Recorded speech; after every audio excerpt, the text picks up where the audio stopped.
Thank you. Dr. Epstein.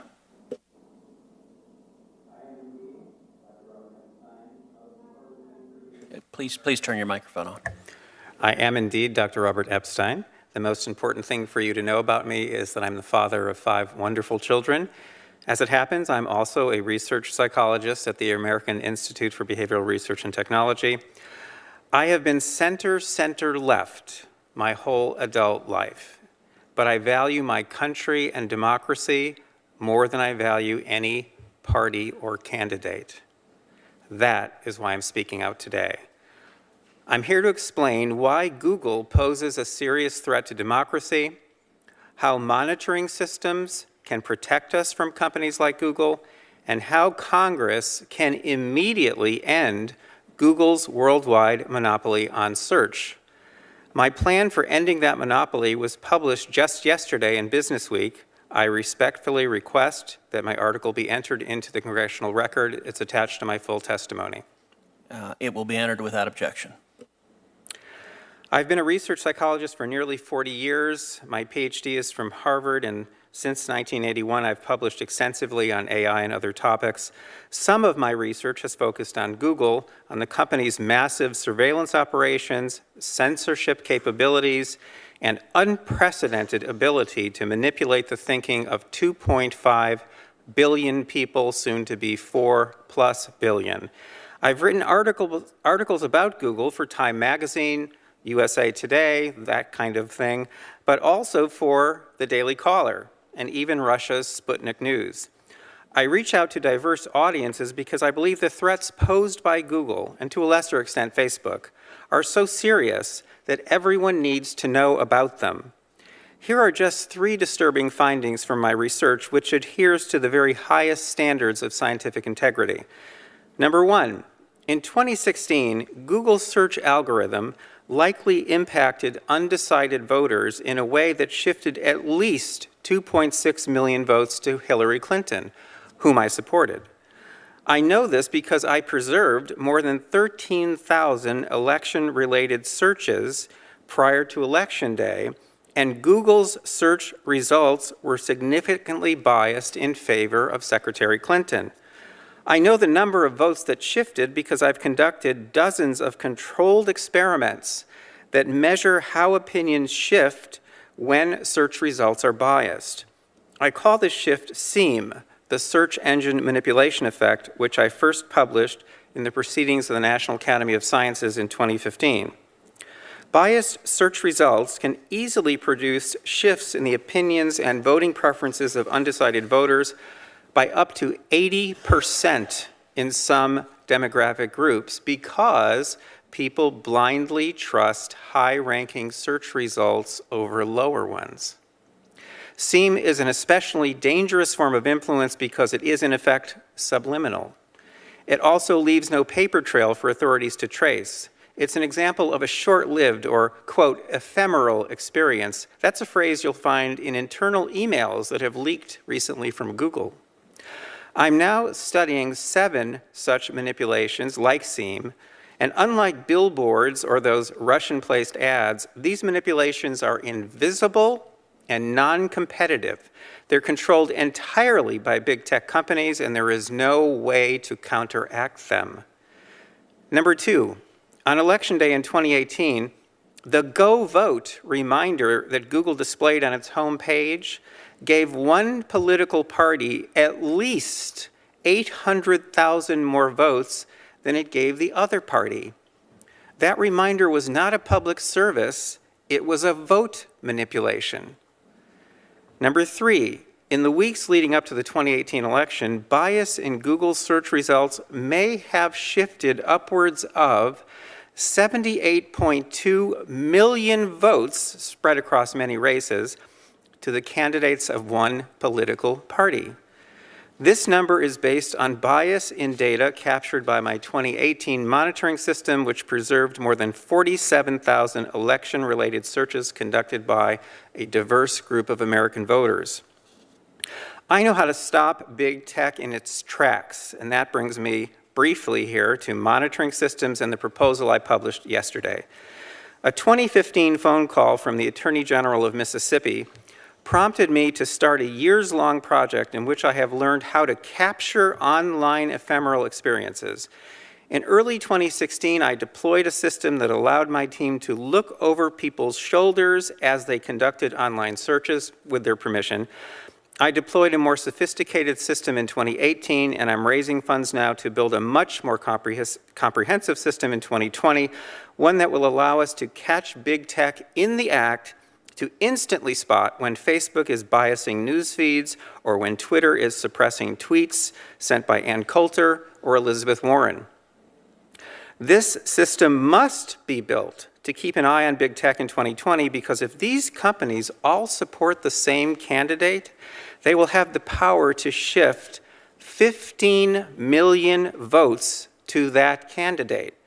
To let big tech get away with subliminal manipulation on this scale would be to make the free and fair election meaningless. Finally, regarding yesterday's article, Congress can quickly end Google's worldwide monopoly on search by declaring Google's massive search index, the database the company uses to generate search results, to be a public commons, accessible by all, just as a 1956 consent decree forced AT&T to share all its patents. There is precedent in both law and Google's business practices to justify taking this step, which will make online search competitive again and dramatically diminish Google's power worldwide. In 1961, Eisenhower warned about the possible rise of a technological elite that would control public policy without people's awareness. That elite now exists, and you must determine where we go from here. Chairman Cruz, Ranking Member Hirono, Mrs. Blackburn, other members of the committee, democracy as originally conceived cannot survive big tech as currently empowered. I look forward to your questions. Dr. Epstein, I found your testimony incredibly powerful and incredibly concerning. And if anyone draws news out of this hearing, I would encourage you to review very carefully Dr. Epstein's testimony. And I'd like to take a moment to make clear several things. First of all, as I understand your background, you're not a Republican and nor are you a conservative. Is that accurate? That would be an understatement. And indeed, you're the former editor-in-chief of Psychology Today. Correct. So you're a respected academic. You testified before this committee that Google's manipulation of votes gave at least 2.6 million additional votes to Hillary Clinton in the year 2016. Is that correct? That's correct. And I want to make sure I understand. You personally supported and voted for Hillary Clinton. I was a very strong public supporter of Hillary Clinton, yes. So you're not dismayed that people voted for her, but your testimony is that Google is, through bias in search results, manipulating voters in a way they're not aware of. On a massive scale. And what I'm saying is that I believe in democracy, I believe in the free and fair election, more than I have any kind of allegiance to a candidate or a party. And looking forward, if I understood your testimony correctly, you said in subsequent elections, Google and Facebook and Twitter and big tech's manipulation could manipulate as many as 15 million votes in a subsequent election? In 2020, if all these companies are supporting the same candidate, there are 15 million votes on the line that can be shifted without people's knowledge and without leaving a paper trail for authorities to trace. Now, you described the Go Vote reminder, and you said it wasn't a public service announcement, but rather manipulation. Can you explain how? I'm not sure everyone followed the details of that. Well, sure. If on Election Day in 2016, if Mark Zuckerberg, for example, had chosen to send out a Go Vote reminder, say just to Democrats, and no one would have known if he had done this, that would have given that day an additional at least 450,000 votes to Democrats. And we know this without doubt because of Facebook's own published data, because they did an experiment that they didn't tell anyone about during the 2010 election. They published it in 2012, it had 60 million Facebook users involved. They sent out a go vote reminder, and they got something like 360,000 more people to get off their sofas and go vote who otherwise would have stayed home. The point is, I don't think that Mr. Zuckerberg sent out that reminder in 2016. I think he was overconfident. I think Google was overconfident. All these companies were. I don't think he sent that out. Without monitoring systems in place, we'll never know what these companies are doing. But the point is, in 2018, I'm sure they were more aggressive. We have lots of data to support that. And in 2020, you can bet that all of these companies are going to go all out. And the methods that they're using are invisible. They're subliminal. They're more powerful than most any effects I've ever seen in the behavioral sciences. And I've been in the behavioral sciences for almost 40 years. You know, our Democratic colleagues on this committee often talk about what they view as the pernicious effect of big money and big corporate dollars. What you are testifying to is that a handful of Silicon Valley billionaires and giant corporations are able to spend millions of dollars, if not billions of dollars collectively, massively influencing the results of elections. And there's no accountability. You said, we don't know. We have no way of knowing if Google or Facebook or Twitter sends it to Democrats or Republicans, or how they bias it, because it's a black box with no transparency or accountability whatsoever. Am I understanding you correctly? Senator, with respect, I must correct you. Please. If Mark Zuckerberg chooses to send out a go vote reminder just to Democrats on Election Day, that doesn't cost him a dime. Fair enough. Do you happen to know who the Hillary Clinton campaign's #1 financial supporter was in the year 2016? I think I do, but please remind me. The #1 financial supporter of the Hillary Clinton campaign in the 2016 election was the parent company of Google, Alphabet, who was our first witness. They were her #1 financial donor, and your testimony is, through their deceptive search methods, they moved 2.6 million votes in her direction. I would think anybody, whether or not you favor one candidate or another, should be deeply dismayed about a handful of Silicon Valley billionaires having that much power over our elections to silently and deceptively shift vote outcomes. Again, with respect, I must correct you. The 2.6 million is a rock bottom minimum. The range is between 2.6 and 10.4 million, depending on how aggressively they used the techniques that I've been studying now for 6.5 years. Wow, could you just say that again, please? The 2.6 million is a rock bottom minimum. The range is between 2.6 and 10.4 million votes, depending on how aggressive they were in using the techniques that I've been studying, such as the search engine manipulation effect, the search suggestion effect, the answer bot effect, and a number of others. They control these, and no one can counteract them. These are not competitive. These are tools that they have at their disposal exclusively. If any headline comes out of this hearing, that should be it. Senator Hirono. I have just one clarifying question for Dr. Tripodi. So we've heard from Dr. Epstein, and he has published research that substantiates what he says, although I haven't, there is a question as to whether or not he used all of the results that actually he should have used. But are you familiar with his methodology? Yes. Do you agree with Dr. Epstein's conclusions? I would say we would come to different conclusions, but I'm not sure because we do not know what are the search terms that were used in this study. So I read at length the testimony as well as the reports that he has submitted. And based on what I see, and we can go through it together, but there's a couple things that draw out to me. One, when we run through how the experimental studies were run, it seems that people were given in advance which search terms to search. And as far as my research demonstrates, that different search terms will yield different kinds of results. Well, that is the whole point of what your testimony is, from what I gather. You can get all kinds of results based on what your inquiry is. And if people actually if they were told what inquiry to put in, I think you're going to get different kind of results. And Senator, excuse me, just for a second, these are very simple shifts in syntax that have very different ideological bases. So something like gun rights versus gun control have different ideological positions encoded into them. Senator, may I reply briefly?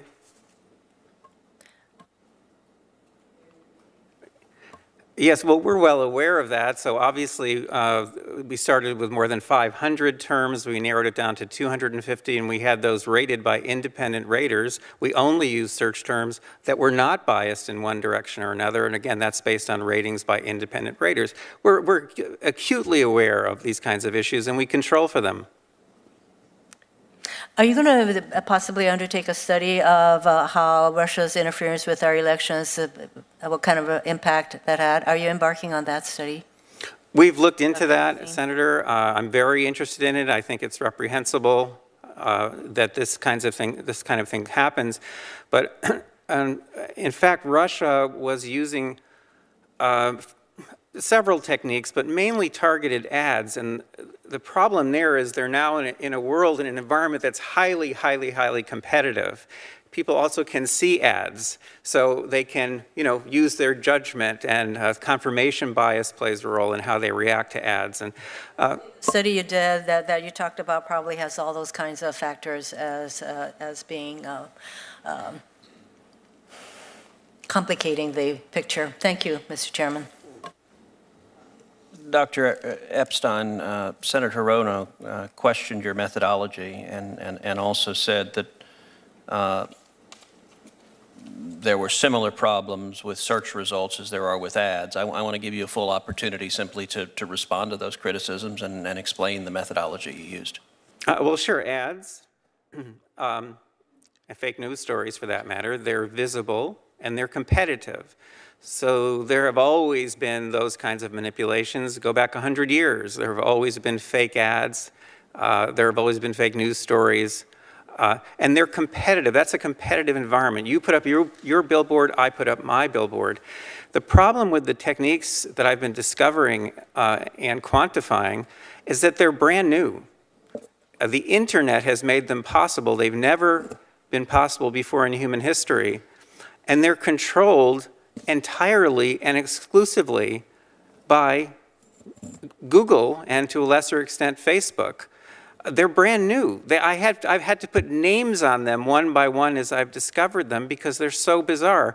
One quick example, we've shown in our experiments that just by manipulating search suggestions, those phrases that are flashed at you when you're typing in a search term, we can turn a 50-50 split among undecided voters into a 90-10 split with no one having the slightest idea that they have been manipulated.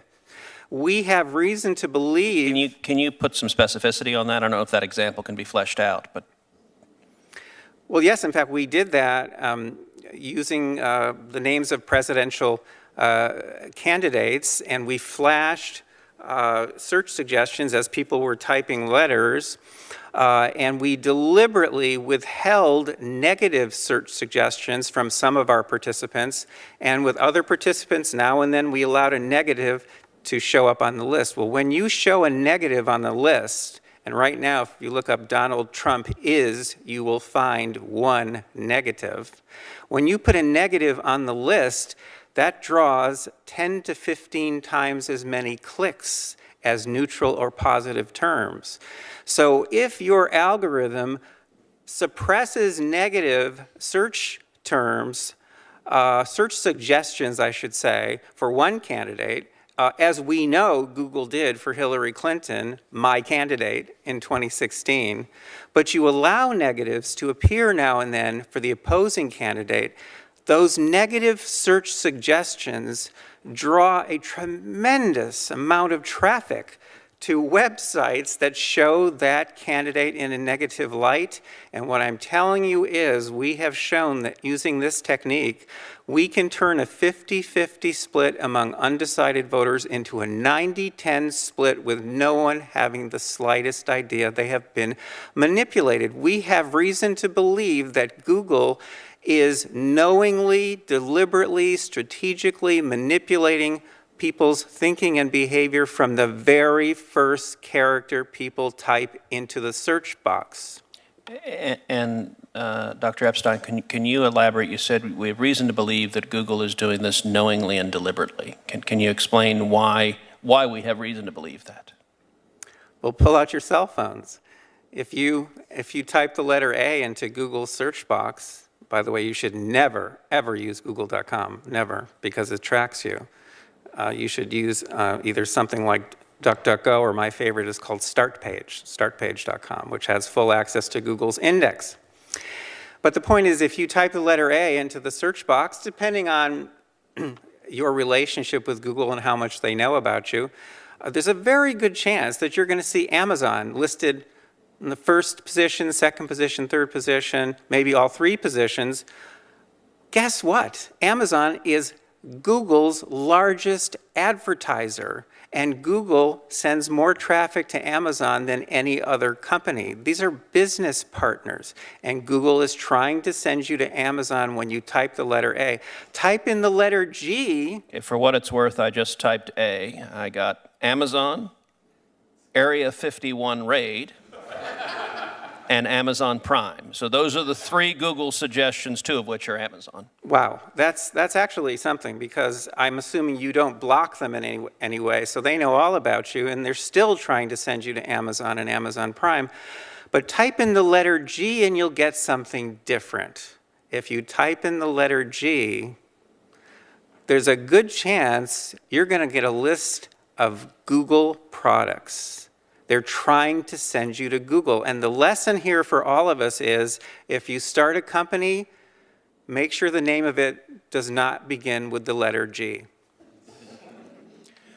Thank you very much. Thank you to each of you for very illuminating testimony. I appreciate your being here. I want to thank all the witnesses who testified before the subcommittee. We will be keeping the hearing record open for an additional 2 weeks, which means the record will be closed at the end of the business day on Tuesday, July 30th, 2019. Senators may submit follow-up questions to witnesses by that date, and if there are follow-up questions, the witnesses are asked to respond as soon as possible in writing. And with that, this hearing was not sponsored by the letter G, and this hearing is adjourned.